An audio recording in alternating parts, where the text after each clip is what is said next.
En ayant assez des bourgeois et des bourgeoises, le petit Zéphyr rebrousse pour chercher le dessin, en sorte que madame Jolibois commence à redescendre.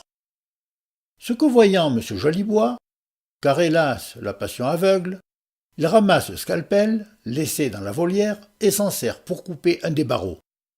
Et sans attendre que son épouse ait pris terre, il l'accueille, car hélas la passion aveugle, à coups de barreaux de cage. Le docteur poursuivit jusque dans son cabinet et secouru par la servante qui trouve moyen d'y enfermer M. Jolibois. Après quoi, le docteur rédige la chose le moins péniblement qu'il peut. Il assène des horions formidables. Madame Jolibois, qui se croit poursuivie, se cache dans la meule où est tombé le bourgeois. M. Jolibois, qui assiste à ce spectacle, de la fenêtre du cabinet, se persuade, car hélas la passion aveugle, que c'est un rendez-vous. Cependant, le petit Zéphyr, rencontrant le nouveau dessin de M. Pansil, s'amuse à le faire voltiger. M. Pansil, ne voulant pas céder son dessin, se trouve avoir affaire au petit Zéphyr. M. Pansil essaye de se retenir au chapeau d'un particulier.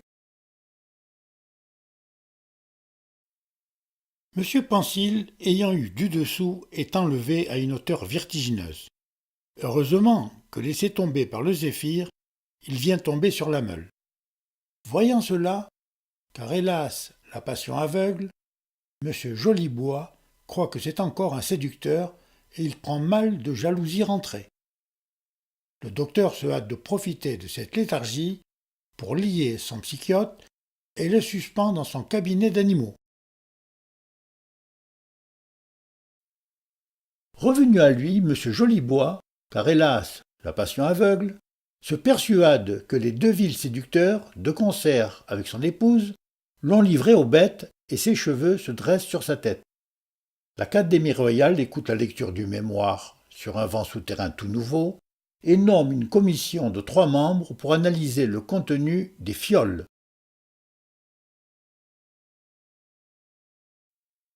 La commission procède à l'analyse du contenu.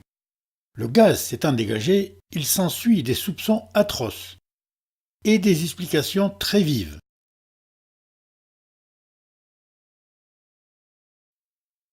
Les fioles s'étant cassées au milieu du désordre, les 3 savants tombent asphyxiés. Cependant, le chien du bourgeois, en cherchant à se tirer d'affaire, fait légèrement basculer le télégraphe. Aussitôt, toutes les lignes télégraphiques basculent légèrement. Aussitôt, des courriers sont expédiés du ministère des Affaires étrangères. Aussitôt, tous les télégraphes étrangers basculent à l'envi. Aussitôt, les journaux sont palpitants d'intérêt.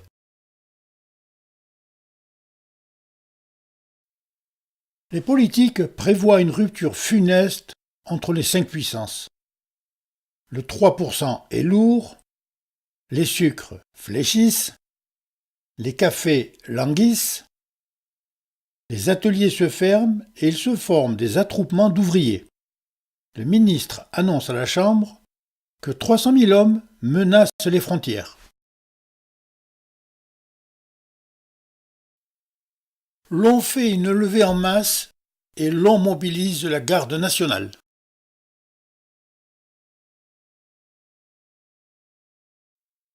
Et on les forme aux grandes manœuvres et l'on fait la remonte des chevaux.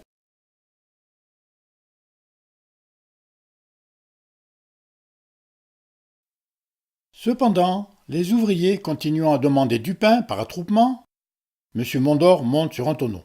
Mes bons amis, tout tient à la rente. En ce moment, la rente monte, ne bougez pas, et alors elle montera encore plus haut. Et alors les capitalistes voudront faire valoir leurs fonds, et alors vous aurez du pain.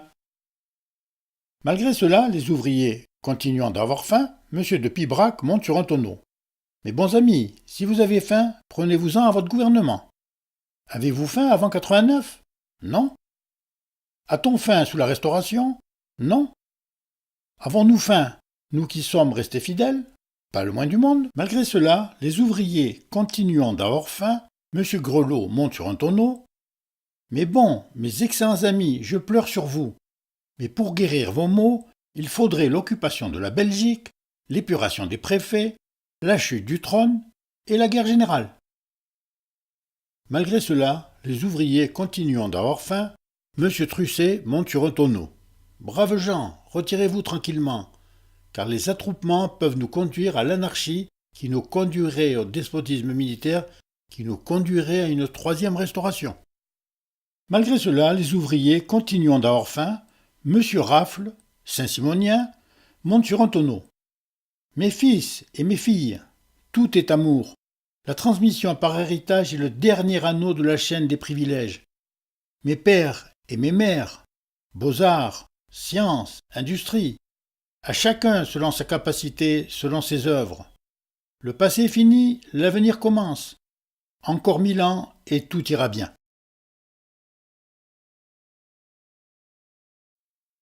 La garde nationale dissipe l'attroupement par la persuasion. Cependant, le docteur ayant achevé son mémoire, emballe son psychiote et son mémoire qu'il adresse à l'Académie royale. Ce qui est cause que M. Jolibois, car hélas, la passion aveugle, voyage franc de port sur l'impériale de la Malle-Poste. La Malle-Poste est attaquée par les brigands, et la grosse caisse était au chef de bande qui se hâtait de l'emporter dans le bois. Mais la grosse caisse était venue à éternuer. Le chef des brigands tombe à la renverse de frayeur et s'enfuit au plus vite. Revenu à lui, M. Jolibois se persuade, car hélas, la passion aveugle, que son épouse et les 2 autres vils séducteurs l'ont fait enterrer tout vivant. Cependant, la remontée des chevaux nécessite de grands achats de fourrage. Les fourrages ayant été achetés sont livrés au 20e léger, qui les livre à ses chevaux.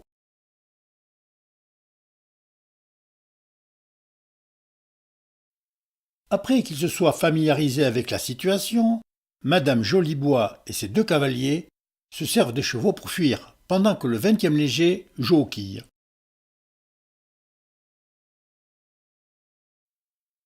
Fin de la première partie.